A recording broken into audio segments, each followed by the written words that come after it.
Good afternoon and salutations. My name is Calypso and welcome back, the final time, Katana Maidens. Oh, okay.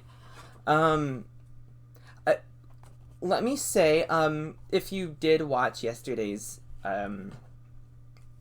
video, the new game season 1 finale, I wanted to eat lunch. However, I have to wait a little bit. I have to wait 20 minutes for some rice to get done.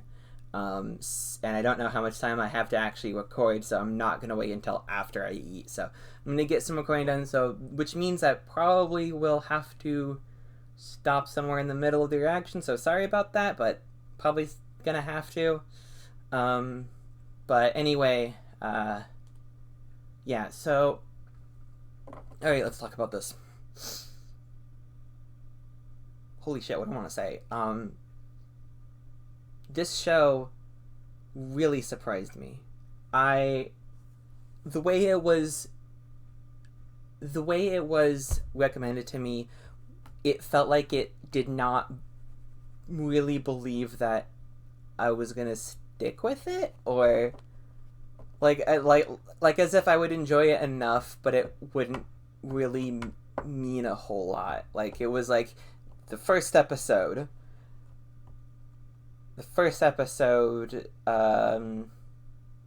first episode plot twist. That's really good. You should at least check that out, kind of thing. But really, once season 2 got go, like once no, I love this in season 1, obviously, but really, late season 2, it kind of just. I guess you could say it peaks at the right time, but like. After the culmination of like the entire like everything that happened to these girls, just and the way they did a good job. That's all I can say. They did a good job. Um,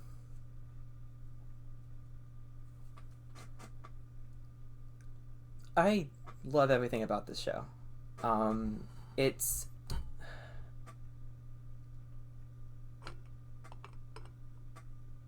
the plot was interesting. The characters were well made and extremely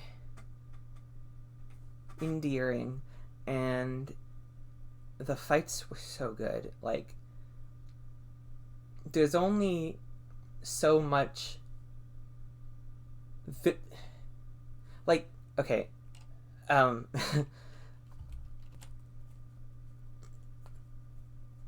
there's only so much that like actually happens in a sword fight, and they're all usually go pretty quick, but like that's part of the charm, I think. Like you don't get this type of thing anywhere else. It felt real. Like yeah, sure, maybe the fight the end of season or part fights against um Princess Takitsu is a little bit more like a traditional this is a sword fighting anime kind of thing. Maybe it's not really realistic kind of thing. But like it's kind of like a little treat. Yeah, I don't know. It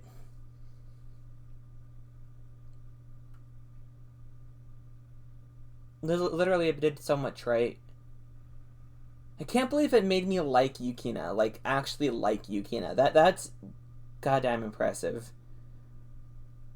I remember how Yukina treated Yomi, especially like that one scene in front of was it in front of Sayaka, where she went like that like. I mean, they're the same character. It's that one of them does not or cannot show emotions. But they're both extremely. They get like obsessive, and they both have a need to feel wanted and needed, and they are literally just a tool to be used by other women. Wait, hold on. Anyway, and also I thought Yukari in season 1 was how did I think? She was cool, but like I don't usually go for those types of characters. Like she's definitely like she reminds me of she reminds me of Satsuki from Kill la Kill, right? As in like the image that Satsuki they're different. They're very different characters actually, but like the image that they both project that especially in season 1 for well for both of them because they both changed. But anyway, yeah. But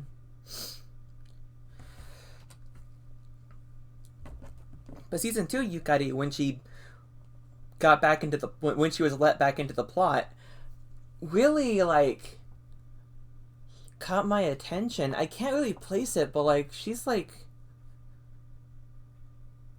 what is it? I might need to rewatch this to really get a good sense of what I'm thinking. But like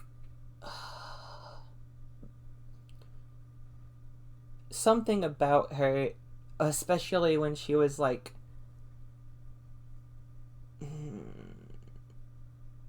oh no, it was the scenes with the part of Tagitsu that was the part of the great Aradama that was that she had a thing with that thing where she was like it was because of you that I was able to hang on to my humanity. Like, what the fuck? I really wish they could have stayed together. I don't really know if that's possible right now. Oh, and I miss Takiri too. She was really cool. Especially, I'm still thinking about how, like, ooh, I'm sorry for that. Oh,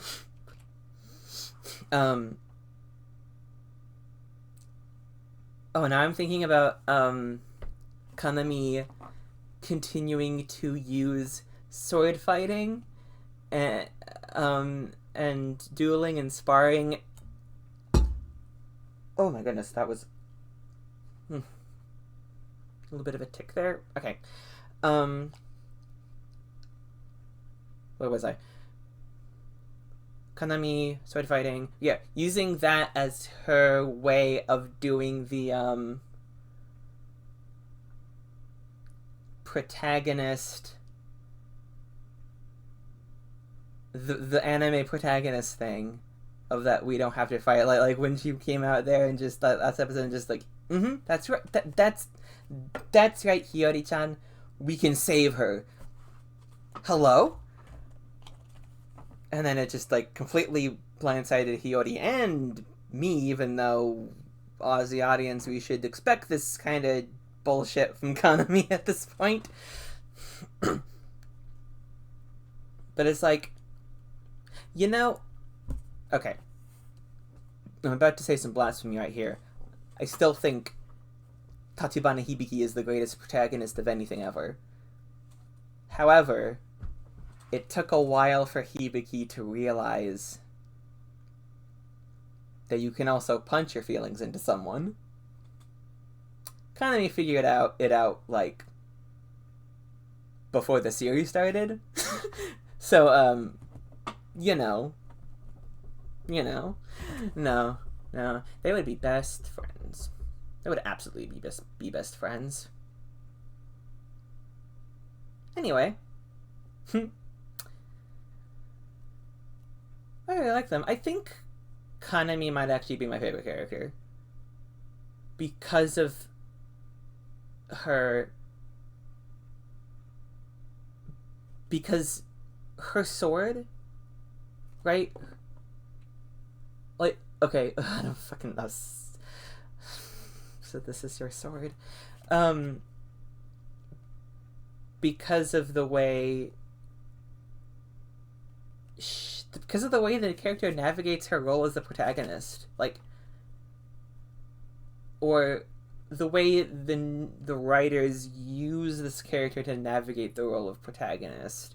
I guess. Yeah, wow, I've been talking for 10 minutes. Can I touch this for another 10 minutes? Possibly. Let's talk about the other characters. Sayaka. Holy shit, Sayaka. I'm really glad that she was not really that involved in Yukina's character arc. Because while I loved Yukina's character arc, and I loved how I guess it concluded, it was like, Sayaka was not the right person to be there. Yomi was, even though how tragic her passing is. This is yeah. Oh god, and also just losing both Yomi and Yume. God, come on, these names. That pushes the other two whose names I forgot. There's too many names. It probably starts with the Y. Pushes them closer together, and that ship came out of nowhere. I didn't see any inkling about that in season 1, part A. Basically, season 1, I just put it all in the same season. Oh well. I'm glad I did. I can't believe I even thought about waiting to start the second half of season 1. That's insane. This is this. Yeah, no way. What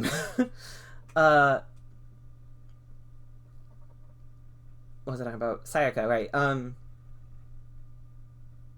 Sayaka needed to get out from under her.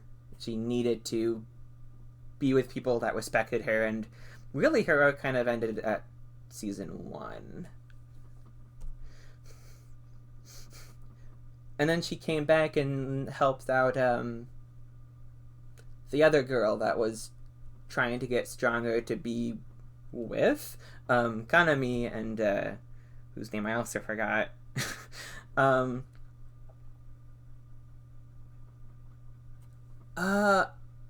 and Kaoru, yeah, they're fun. I like them. Kaoru is, they're not as big characters as Hiyori, Kanami, and even Sayaka, and even and Mai. So like it was kind of like the levels of the not Utsushi, Jinni, going like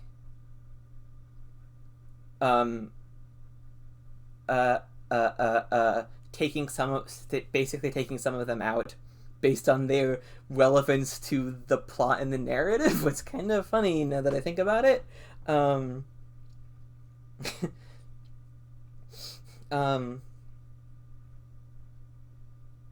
Wait, they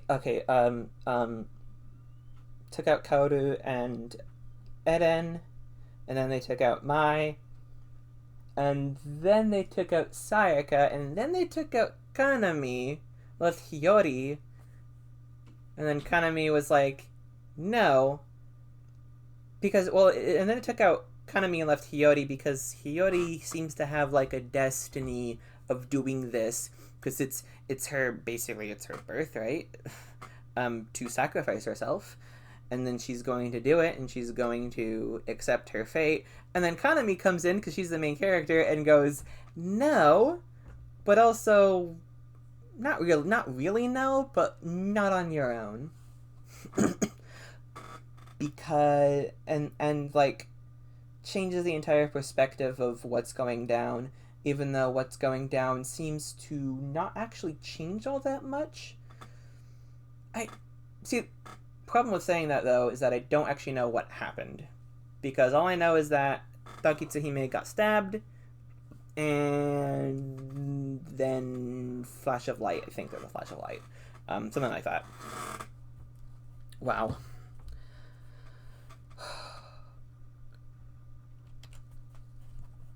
I only got 4 minutes left on my rice, so I might as well just wait.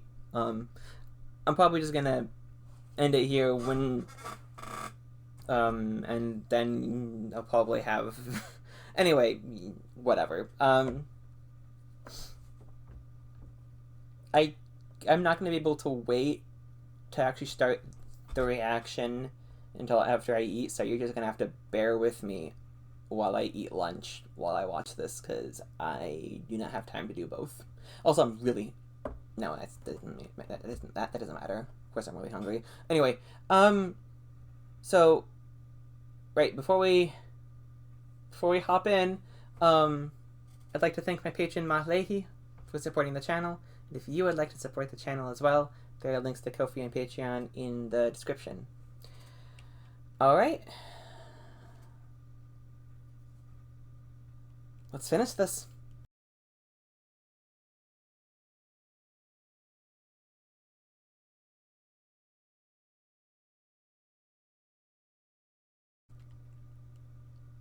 Welcome back.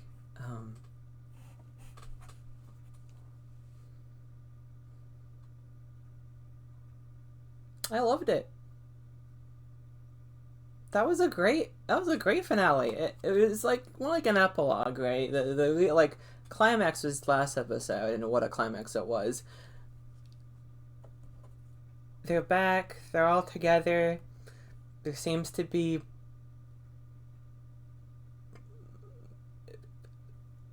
the I didn't see. I kind of wanted to see another Aradama like Nene that turned into like a furry creature, but it seems like they're working towards it. Which that's good enough for me. It that was just a nice ending. Like I oh my goodness. Everyone's it just like it's a good like how do I explain this? Like great stopping point, but you know that they're going to be okay in the future, and that is just wonderful.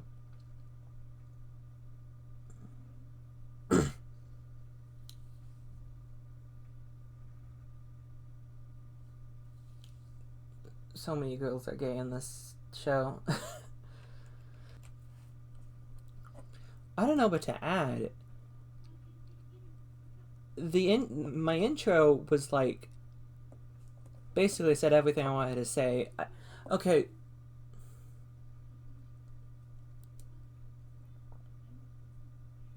Oh my goodness.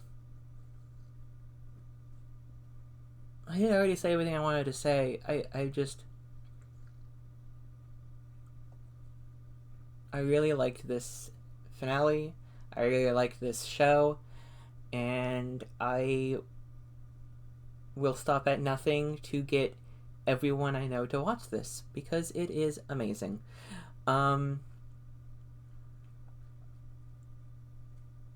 Just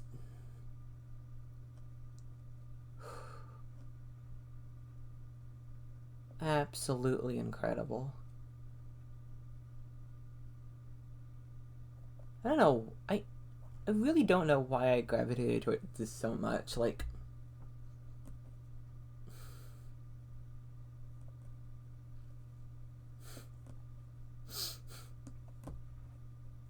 it's got to be Kanami and the way she, like I said, navigates the protagonist role, or how she is, like.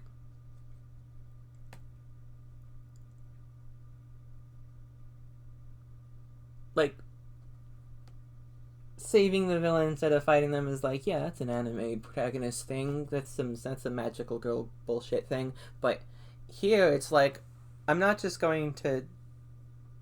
It's not even just saving someone through fighting. It's having a conversation with someone through fighting, because that's how you communicate. Oh, that is so autistic. It's wonderful, absolutely wonderful. This entire anime is a major W for autistic lesbians. Um, hmm.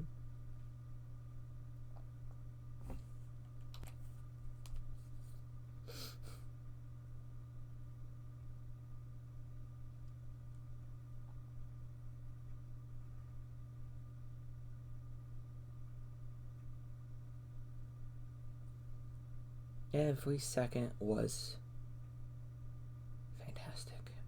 I don't know how to keep saying the same thing over and over again, which would just be how much I love this show. Oof.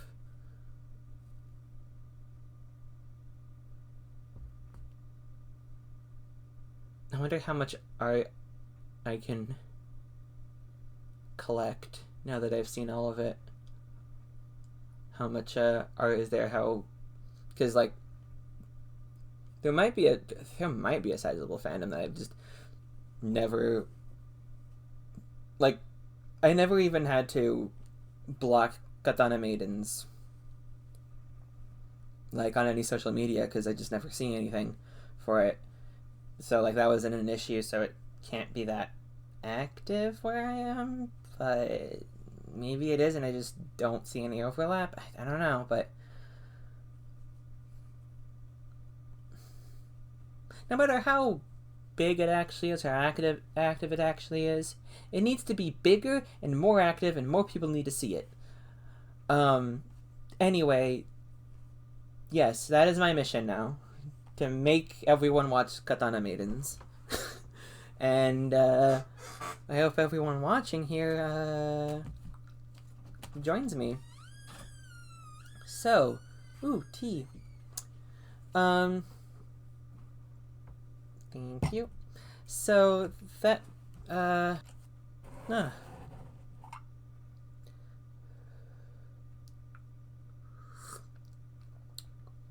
yeah, it's good.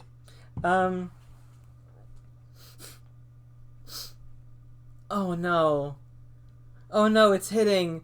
Oh no, that was the last bit. That was the last of it. No! This fucking sucks.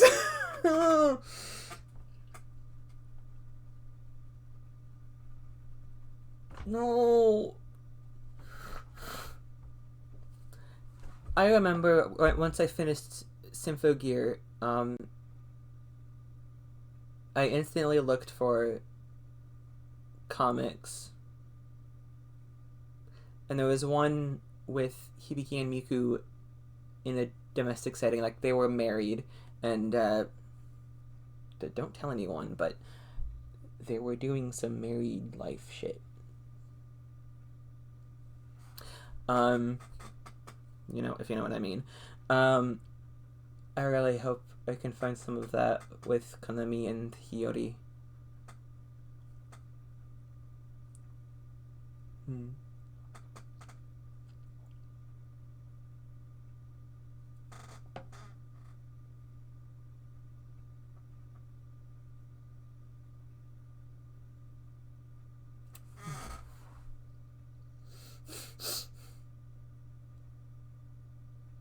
Ooh, and now I can probably start doing some more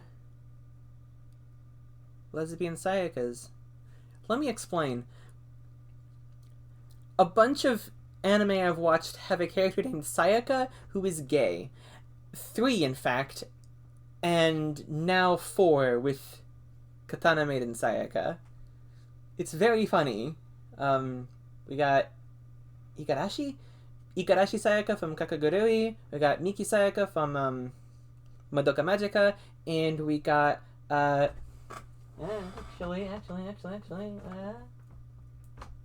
we got Saiki Sayaka from Bloom Into You. And now we got Itomi Sayaka from Katana Maidens. It's gonna be fun, I guess. There's so many gay women named Sayaka. Why? Anyway, and if you know any more, please feel free to recommend the anime she's from for me to watch. That's so stupid. Yeah.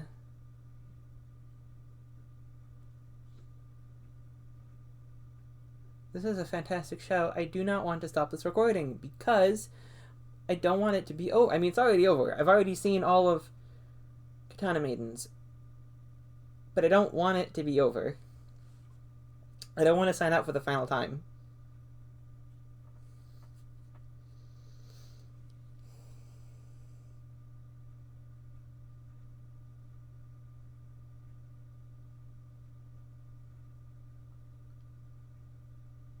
Oh, pathetic failed girl Yukina.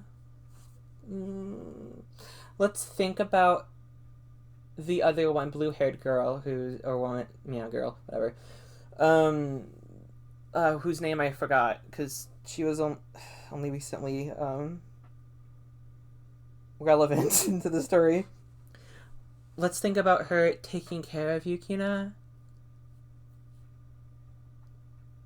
Okay, I want a dojin of that too. um, mm. And some of the remaining former elite guard, whose names I still do not remember. Ugh, why don't I remember their names? But the red-haired one, she obviously thought that was a marriage proposal. It was a confession of love marriage proposal, like like it was so obvious.